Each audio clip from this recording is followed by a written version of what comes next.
Deus colocou em meu coração algo que fala sobre o casamento, fala sobre família.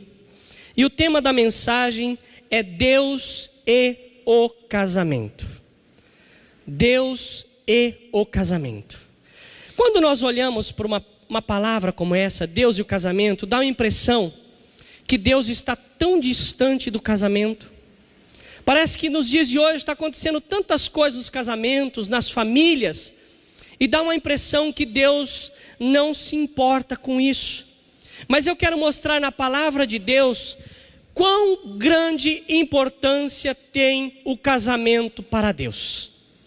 E como introdução, eu quero falar sobre, em uma festa de casamento, a primeira coisa que alguém pensa, e muitas vezes, é nos padrinhos, nos vestidos, nas roupas, né? O lugar da festa, pensa em tudo. A última coisa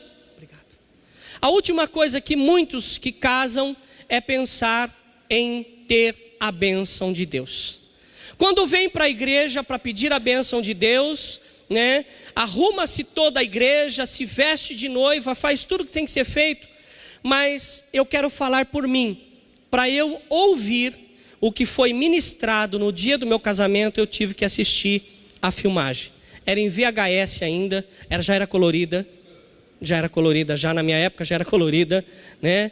E agora em setembro, né, dia 14 de setembro, vai fazer 25 anos isso que eu casei, com a mesma mulher, tá certo?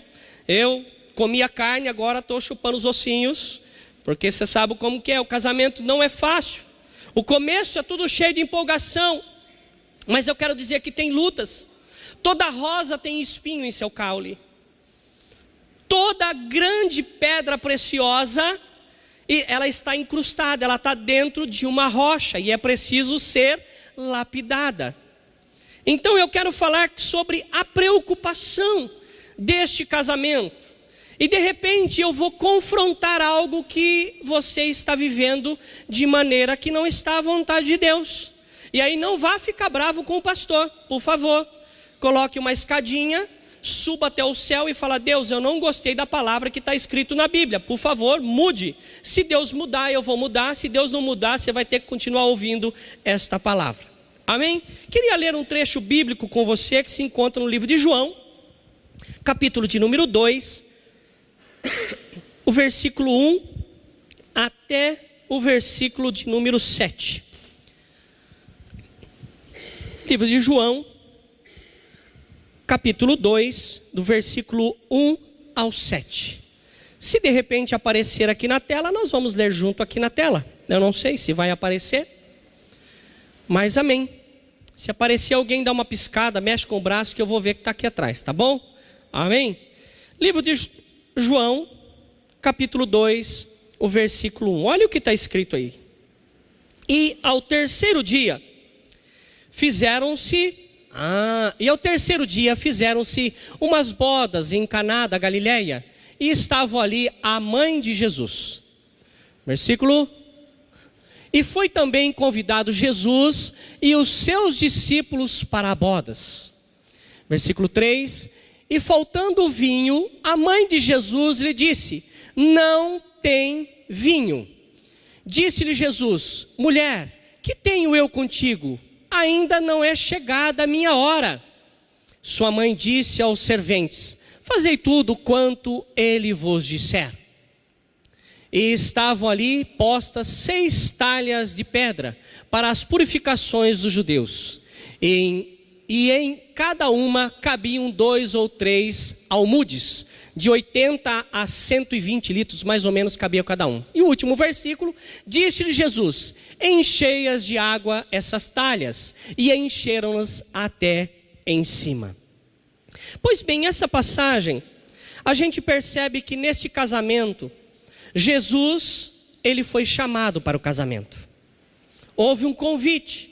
Às vezes nós mandamos convite, no meu casamento, por exemplo, eu mandei convite para um monte de gente. Mas me pergunte, será que eu mandei um convite para o Senhor? Será que eu falei: Senhor Jesus, eu quero que o Senhor esteja no meu casamento? Eu vou falar por mim, eu não falei dessa forma. Eu simplesmente fui lá esperando que Jesus já estivesse. Muitos de nós, às vezes, esperamos que Jesus faça alguma coisa, mas o Senhor Jesus quer que nós sejamos dependentes deles. Jesus precisa receber de nós o convite. Lembrando da passagem onde diz do cego de Jericó. Jesus estava passando por aquele caminho, aquele cego gritou, e Jesus sabia como ele estava, pediu para que trouxesse ele. Jesus não foi aonde ele estava, ele teve que levantar do seu lugar, teve que ter uma iniciativa, ele foi conduzido até onde Jesus estava, e quando chegou diante de Jesus, Jesus ainda perguntou para ele assim: o que queres que eu te faça? Jesus queria ver nele, não que Jesus não soubesse, mas queria ver nele a dependência. Não que Deus não saiba o que nós precisamos, Deus sabe, mas Ele precisa ver em nós a nossa dependência dEle. Como o filho depende do pai. Eu vejo Samuel, ele não está na nave agora, eu posso falar, mas se ele vai trocar de roupa, ele vai perguntar se ele pode trocar de roupa. Mãe, eu posso pôr esse short? Pode. Ele tem 11 anos, ele mostra ainda uma dependência da mãe e do pai. Isso de certa maneira é bom. Em outros momentos que você está atarefado, pode ser até ruim, mas olha, Deus jamais estará atarefado que não possa responder a mais simples pergunta minha ou sua. Deus vai estar sempre ali. E o interessante dessa passagem é que Jesus foi convidado. E nesse momento houve um problema na festa. A falta de vinho na festa era uma vergonha. Era um problema muito grave a falta de vinho na festa. Porque o vinho naquela época para os judeus significava alegria. E a alegria estava para acabar. As festas de casamento duravam 7 dias. Era uma festa longa, e para sustentar aquele povo comendo e bebendo. E crente ainda, gente, come e bebe tremendamente, ou não é? Quando você vai aí numa pizzaria, você come aquela pequenininha? Não, você vai onde vende em dobro e pede 3 para vir 6. Crente come mesmo. E às vezes fala assim: você não vai tomar refrigerante? Não, eu não tomo refrigerante junto com a comida, senão me atrapalha. O refrigerante enche muito, o refrigerante me estufa para comer mais. Ou eu estou errado? É assim que acontece. E quando não, toma um suco, né? O suco não enche tanto, não tem gás. Mas aqui Jesus foi convidado, e diante de um problema, ele resolveu a situação que estava acontecendo. Nesse casamento, Jesus estava presente. E quantos de nós temos chamado Jesus para estar no nosso casamento? Quantos? Foi tirada a água, que ele foi colocado dentro dessa talha. Era água ainda, tirou a água e foi levado até o mestre. A pessoa que tomava conta do casamento. A pessoa responsável para que não ficasse faltando nada no casamento. E chegou lá, essa água não era mais água, mas pela fé já tinha se transformado em vinho.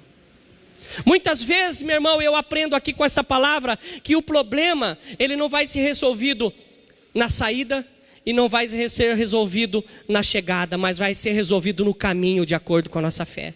A partir do momento que eu saio para resolver o problema já começou a ser resolvido. Quando eu chegar no destino, já está solucionado. Todos nós temos problema, todos nós temos dificuldade. É por isso que a palavra de Deus diz que Jesus é advogado. Por que nós precisamos de um advogado? Porque tem problema que nós não podemos resolver. Eu, como pessoa civil, não posso me dirigir a um juiz. Eu, como pessoa civil, muitas vezes representei a empresa que eu trabalhava, viajava representando a empresa diante do fórum. Eu não podia falar, quem falava era um advogado. Às vezes o advogado sabia menos do que eu. Eu é quem orientava o advogado para ele defender, para ele falar o que precisa ser dito. Jesus, ele sabe que nós temos problema. Jesus sabe que você tem problema no seu casamento, tem problema no seu relacionamento. Todos nós temos. Mas o que precisamos é confiar que o Senhor está disposto a nos defender, está disposto a nos ajudar. E eu preciso acreditar nisso para que a minha vida mude e a sua vida mude, amém? Essa confiança. Não estamos isentos. Não é porque eu estou aqui em cima ou que você está embaixo, ou onde estiver qualquer pessoa. Todos nós temos problemas que precisam ser resolvidos? Quantos não tem problema nessa segunda-feira para resolver e muitas das vezes não consegue nem tirar uma boa noite de sono? Às vezes é problema com o filho, às vezes é problema com o marido, é problema com a esposa e muitas vezes problema consigo mesmo. Problema às vezes é se aceitar, cometer um erro e não consegue se perdoar. Preciso ser feito isso. Tem coisas que não dependem de nós, está no poder, na autoridade de Deus, e Deus permita que aconteça, para que nós venhamos ser melhorados, moldados por Ele. Não estamos isentos. Nessa passagem, o vinho era sinal de alegria no casamento. O casamento durava dias. Davam-se primeiro nessas festas o vinho bom. As pessoas tomavam o vinho bom porque estava com o paladar aguçado. Estava ali com o seu paladar, sabe? A pessoa que vai experimentar, não sei se você já foi a alguma cafeteria, mas a pessoa traz para você um copinho de água e o café. Tem gente que toma um copinho de água depois do café. O copinho de água você põe na boca, você lava, como você toma, você lava a boca para poder sentir o sabor especial do café. E quando você está com a boca, né, você vai experimentar uma comida, por exemplo, a dona de casa, eu não preciso explicar isso, mas os homens que às vezes quer fazer aí uma lasanha, quer fazer uma macarronada e tal, né? Vou dar uma dica para você, vai experimentar de sal, como vai fazer? Já tomou coca, café, comeu pão, bolacha salgada, vai experimentar, vai estar tudo, como que vai estar? Bebe um pouco d'água, lava-se a boca, depois você experimenta, vai estar o sal no ponto. Era justamente isso, as pessoas recebiam o vinho bom porque o paladar estava ali, e aí eles poderiam sentir o verdadeiro sabor do vinho. O melhor era servido primeiro, depois disso servia-se os ruins, porque ninguém estava mais aí com o paladar, já virava qualquer coisa. Não é? Depois que você tomou a primeira coca que você vai tomar, ela tem que estar geladinha, mas depois com sede você toma até aquele xarope, não é? Você abre a garrafa no começo,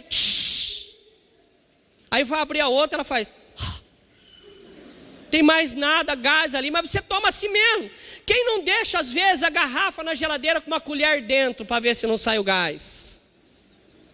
Já vi gente fazer isso. Deixa lá com a colher e toma. É algo, o paladar já não está aí, não tem sabor mais de coca não, mas está bom assim mesmo, está geladinha, vai que vai, não é? Eles tinham esse costume. Olha, e Deus sempre está olhando para a família com o seu casamento. Eu quero lembrar você de 3 partes da Bíblia que fala da importância de Deus com o casamento. Lá no Jardim do Éden, foi feito o primeiro casamento. Quem fez o primeiro casamento? Quem foi o pai que levou a noiva até Adão? Deus. Deus fez ali, olhou para o homem, viu todos os animais, né, cada um com um casalzinho bonitinho, e falou assim, olhou para o homem e falou assim, não é bom que o homem viva só. Vou fazer para ele alguém à altura, alguém que esteja com ele, uma ajudadora, uma apoiadora, uma auxiliadora. Foi lá, fez ele dormir, aplicou uma anestesia nele, arrancou uma costela, e dessa costela ele fez a Eva. E próprio Deus conduziu. O primeiro casamento quem fez foi Deus. Deus já constituindo a família. A importância que tem a família para Deus começou no Jardim do Éden, na criação de todas as coisas. Então o seu casamento, o meu casamento tem grande importância para Deus, porque no princípio de tudo, lá em Gênesis 2:22, Deus levou Eva até Adão. Deus tem preocupação com o seu casamento. Deus tem preocupação com a vida que você está levando, com o seu relacionamento. Pai, mãe, nós somos exemplos para os nossos filhos. Nós somos exemplos. Eu quero dizer para você, pai e mãe, jamais estaremos isentos. Nós vamos ter dificuldade na casa, vamos ter, discutir o relacionamento, mas que esse discutir o relacionamento não seja na frente dos filhos. Os filhos estão em formação. Quer desconversar o relacionamento, discutir o relacionamento?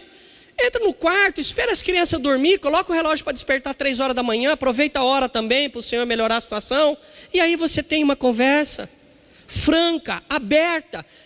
Não tem aquelas conversas que o vizinho é testemunha, aquela gritaria. Aí aquela humilhação, o vizinho ouve, todo mundo ouve, e de repente tudo final da tarde já resolveu. Aí sai na rua, o vizinho não sabe o que você resolveu, vai ficar olhando, lá. Se pegaram lá dentro, agora vão resolver na rua. Aí você sai, ai gatinho, o vizinho fala, que vergonha. Discutir o relacionamento, todo mundo discute, quem não discutiu? Todos nós temos dificuldade, nós nascemos em família diferente, lugar diferente, os pais eram diferentes. As mulheres deixam toalha em cima da cama, os homens não.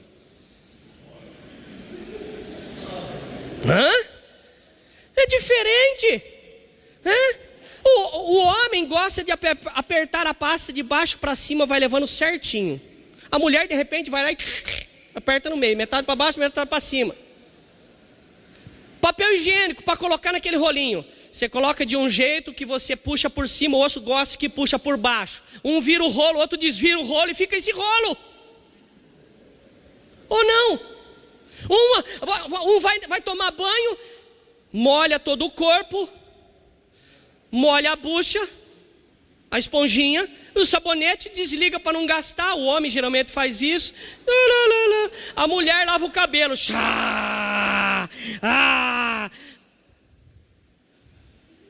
São pessoas criadas em lugar diferente. Precisa conversar. Há uma discussão. Todos nós precisamos e temos algo a resolver todos os dias. Mas a diferença do problema entre o incrédulo e a pessoa que crê é como ela resolve o problema. O problema tem que ser resolvido, sabe, de uma forma cívica e não briguenta. De uma forma que você discute o relacionamento, conversa e se entende. E não que aquele negócio que agride ali, vai para a pasta apertada no meio. Aí depois tem que voltar atrás. Veja bem, quando você usa palavras que desagradam, você vai ter que vir e, que nem aquele cachorrinho quando caiu da mudança, vai ter que pôr o rabinho entre as pernas e vai falar assim, você me perdoa? Pedido de perdão, sim, precisa se perdoar, mas tem que haver conserto, consenso. E o Senhor aqui, foi Ele que fez o primeiro casamento. O primeiro milagre de Jesus aconteceu aonde? Num casamento. Deus fez o primeiro casamento. O primeiro milagre de Jesus foi num casamento. E Jesus vai vir buscar quem? A noiva para um casamento. Olha a importância que tem o casamento para Deus. Nós somos a noiva de Cristo. Somos pessoas que vão morar com Cristo. Mas nós devemos ter a atitude de noiva. Pense bem, uma noiva que trai é uma boa noiva? Você casaria com um marido que trai? Você casaria com uma mulher que trai? E você quer que Jesus case e leve você para morar com Ele, sendo que às vezes nós traímos Deus em nossos pensamentos? Hoje eu estou na igreja, amanhã eu estou no boteco. Isso é traição. Ah, pastor, mas eu estou passando por dificuldade. Ei, se eu tivesse morrido quando eu estava indo para Blumenau, alguém ia falar para mim, Osmir morreu e ele estava indo para Blumenau. Se você morrer indo para o céu, fazendo as coisas certas, as pessoas falam, olha, ele estava indo na igreja, ele estava mudando a vida dele. Pastor, essas palavras são muito duras, eu prefiro que você ouça de mim do que não ouça de ninguém e pague no preço por uma coisa que você não deve. Nós precisamos ser fiéis ao Senhor. O Senhor vai buscar a igreja dele fiel. Quando você descobre que a esposa, o marido, alguém está sendo infiel contigo, está te traindo, qual é a sua atitude? É dar os parabéns? É dar um presente? O que nós esperamos de alguém que nos trai é um pedido de perdão, um pedido de conserto e viver uma vida em novidade de vida. Há essa necessidade. Meu irmão, Deus não aceita prostituta. Pessoas que continuam se prostituindo, precisamos mudar a nossa vida. Eu posso errar, como aquela prostituta foi diante de Jesus e falou, olha, pegamos ela em adultério. Mas depois Jesus a perdoou e falou para ela assim, ó: vai e não peques mais. O Senhor tem uma comunhão, o Senhor tem um amor por aqueles que são pecadores. Ele não tem comunhão com o pecado, mas vai chegar um dia que não tem como mais Jesus, o Senhor, perdoar, porque a porta vai estar fechada. Lembra um dia que eu falei para vocês aqui, que vai acontecer comigo e com você isso. Lá na escola onde o meu filho estuda, o sinal bate 1h da tarde. Ele tem que entrar, mas ele sabe que a 1h da tarde, eles têm que estar dentro da sala, mas eles ficam esperando o sinal bater. Eles só vão para a sala quando o sinal bate. E eu fico imaginando que quando Jesus tocar a corneta para levar o seu povo, não vai haver mais tempo de arrependimento, não vai haver mais tempo de conserto. E a hora que tocar a corneta, a porta vai ser fechada. Eu começo a imaginar lá na escola do meu filho, se a hora que tocar a corneta, ou tocar o apito, a sirene, a professora trancasse a porta, ninguém mais poderia entrar, quantos alunos teriam do lado de dentro? No dia que o Senhor Jesus tocar a corneta, não vai dar tempo mais para aceitar Jesus, não vai dar tempo mais para pedir perdão, não vai dar tempo para fazer conserto nenhum, porque tudo que devia ser feito já teria sido feito. Não dá mais. No casamento, os pais influenciam os filhos. Os pais é o legado para os filhos. Minha filha está aqui, pergunta para ela quantas vezes ela viu alguém batendo no portão de casa para pagar conta. Não que a gente não caia em situação dessa, nós caímos. Nós às vezes fazemos planejamento e damos errado, porque a nossa vida muitas vezes depende do irmão, depende do patrão, depende de outra circunstância. Mas procure dar o seu passo o tamanho da perna, porque quando eu vejo que a coisa está apertando, eu vou lá e diminuo o ritmo, porque é um aviso. Quando as vacas estão gordas, faça uma reserva, para que quando as magras vier, você tenha de onde tirar a gordura. É na casa de Deus que nós aprendemos isso. Nós não aprendemos isso na faculdade. Ou, aliás, aprendemos na faculdade, mas é a igreja que começa a apurar isso. Deus nos ensina a ser administradores. Jesus vem buscar a tua igreja. Apocalipse 19, versículos 7 e 8, ele fala sobre isso, que ele vai vir buscar a igreja. E continuando, o nosso Deus sempre esteve e está presente em nossas vidas, principalmente nos casamentos. Sabe, quando nós viemos aqui à frente para receber a bênção de Deus sobre a nossa vida, a bênção não vem do pastor no casamento. O pastor é aquele que promove a confissão daqueles que estão se casando. Quanto de nós às vezes não fizemos a promessa até a morte que separe? Sabe, a morte espiritual é a pior das mortes, a física não. Eu posso estar em Jesus e ter a morte física, eu vou morar no céu, mas a morte espiritual é morte no inferno. Nós viemos aqui até a morte que separe. Quando eu rompo o casamento, eu estou provocando uma morte espiritual. E quem provoca uma morte tem preço a pagar no mundo espiritual. Quem mata alguém, quem tira uma vida, o que pode acontecer com ela? Será responsável pela vida que tirou. A morte espiritual é a pior das mortes. Eu tenho que pensar nisso.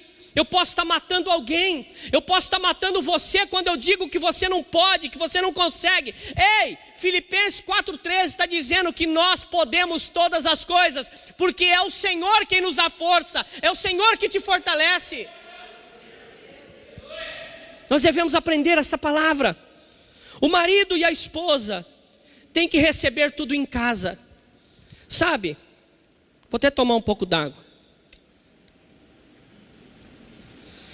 Em Provérbios 27:7, diz assim: a alma farta pisa o favo de mel.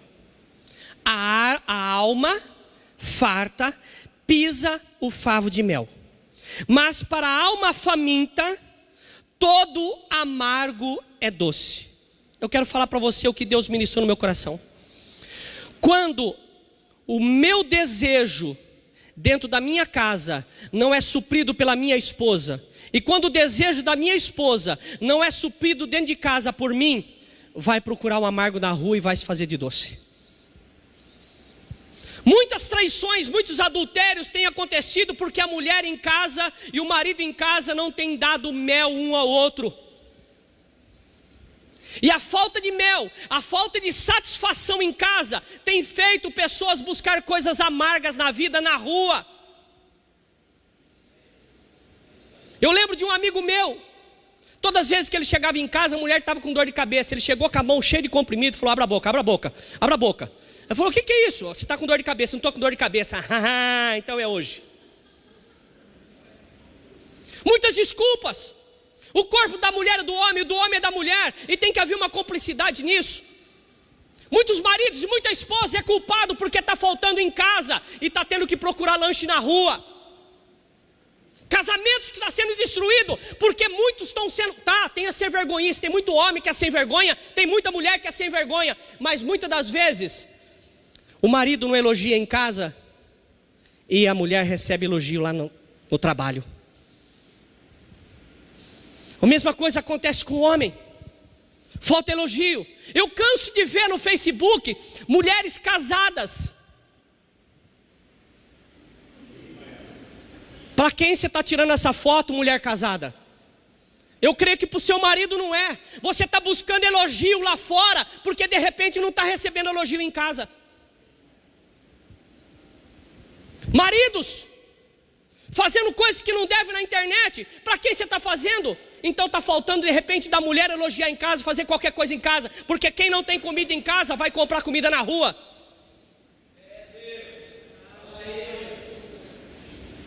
É uma coisa muito séria. Nós estamos no fim dos tempos. A prostituição, tudo isso está tomando uma dimensão assustadora. E se nós não vigiarmos, homem, vigia. Mulher, vigia. Toma cuidado. O inimigo está procurando mente vazia para encher das podridões dele. E tem encontrado isso dentro da igreja. Pessoas que deveriam ser um exemplo lá fora, está sendo uma vergonha lá fora. Está envergonhando o evangelho. E depois ainda faz toda essa porcaria e fala: eu sou crente. Meu irmão, não fala que é crente não. Fala que você é do capeta, mas não fala que você é crente. Está envergonhando o evangelho. Está envergonhando Cristo. Tem que ter mudança, tem que ter transformação. O Senhor está no casamento, sim. Ah, pastor, eu queria ter uma conversa com o Senhor, porque o que vale dentro do quarto? Tem dúvida? Vem conversar comigo.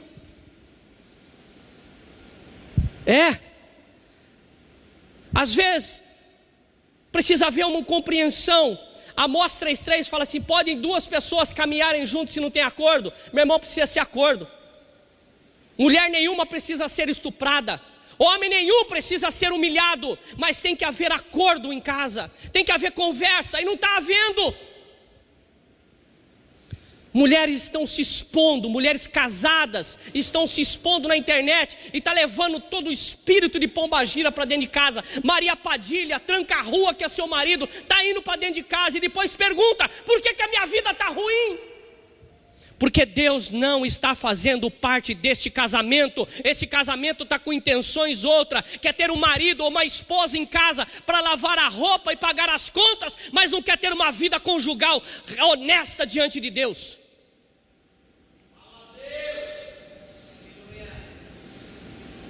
O marido, quando não tem a sua camisa passada: não vou usar essa, está com uma marca na gola. Mas na hora de dar um beijinho, um carinho, não dá, né?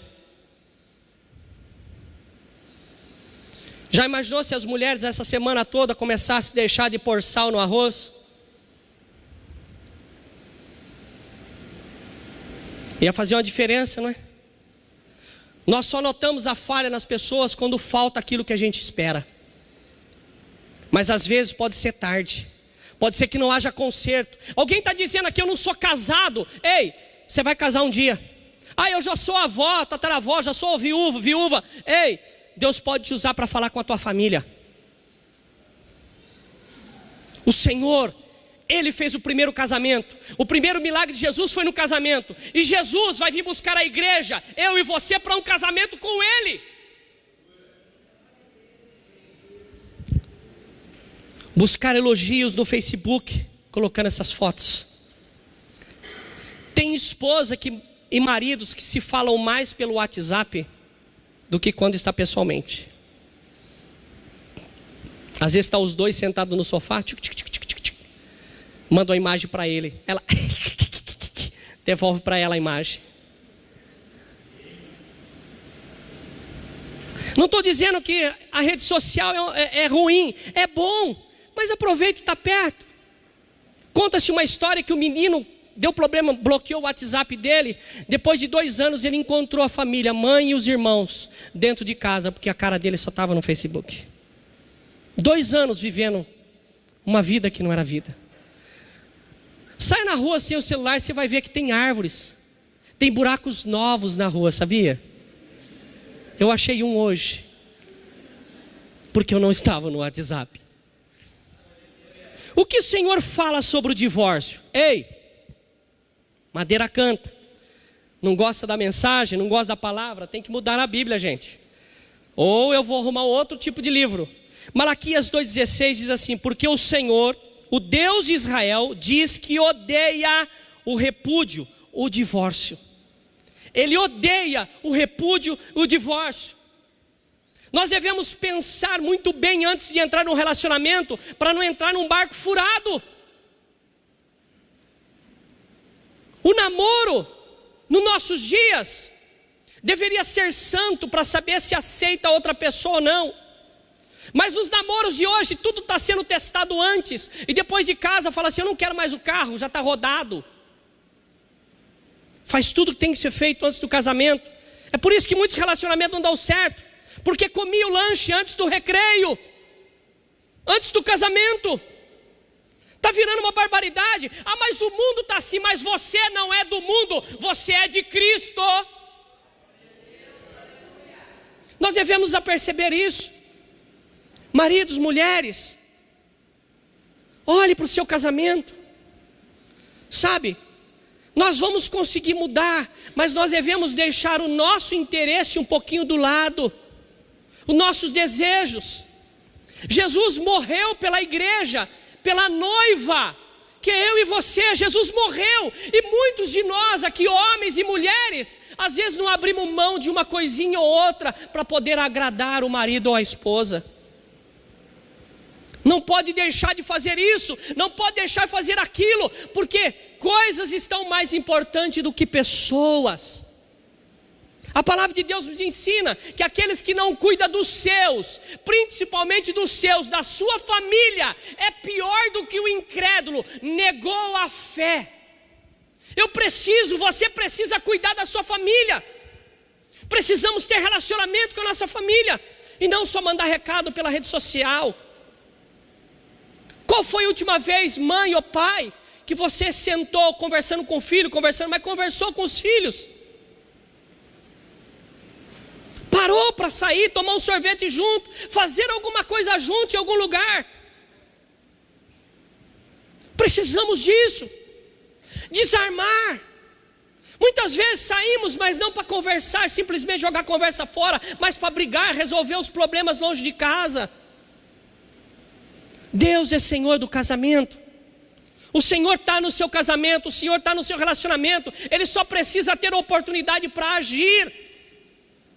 Meu casamento está indo de mal a pior, porque Jesus não está nesse casamento. Convide Jesus para entrar no seu casamento. Senhor, me ensina a fazer o que é certo.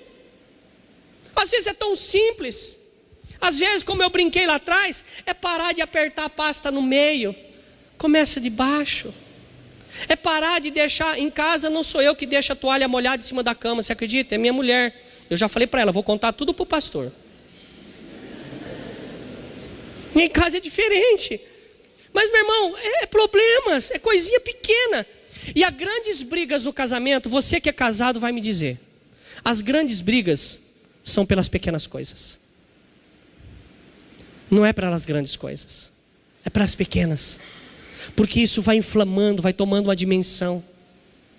O Senhor diz nessa passagem, Malaquias 2,16, porque o Senhor, o Deus de Israel, odeia o divórcio, o repúdio. E aquele que encobre a violência com a sua roupa, diz o Senhor dos Exércitos, portanto guardai-vos em vosso espírito e não sejais desleais. O Senhor está no seu casamento, amém? Quero concluir aqui. Alguém pode dizer assim: pastor, você não sabe a vida que eu estou levando. É vida de cansado, é vida de sofrimento. O senhor não faz ideia da minha vida. Mas muitas das pessoas que estão passando problema nos seus relacionamentos, pessoas que estão passando problema nas suas vidas, seja ela particular ou familiar, muitas vezes deixa de vir à igreja, deixa de vir busca em outros lugares as suas bênçãos. E em Mateus 11:28 o Senhor fala assim: olha, vinde. Não é o Senhor que vai, Ele nos convida a vir. Vinde a mim todos que estáis cansados e oprimidos. E Ele diz que Ele é quem vai aliviar. O alívio vem de Deus. Se você nesta noite, casal, marido, mulher, está passando por um problema que às vezes marido não falou para mulher, mulher não falou para marido, ei, Deus sabe, nesta noite Ele quer aliviar você dessa carga. Deus está neste lugar. A palavra de Deus me garante que onde estiver 2 ou 3 reunidos, Ele se faz presente. Então Ele está aqui nesta noite. Da mesma forma que Ele fez o casamento no Jardim do Éden, Jesus fez o primeiro milagre num casamento. E Jesus vai vir buscar a igreja, que também vai ser um casamento, que nós somos a noiva. O Senhor quer estar todo dia fazendo parte das nossas vidas. Eu queria chamar aqui o Ministério de Louvor, por favor. Queria convidar a igreja para ficar de pé.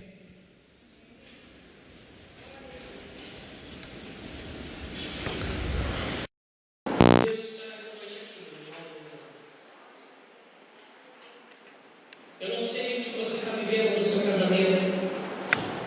Eu não sei o que você está vivendo com seus filhos. Mas o Senhor da solução está aqui nesta noite.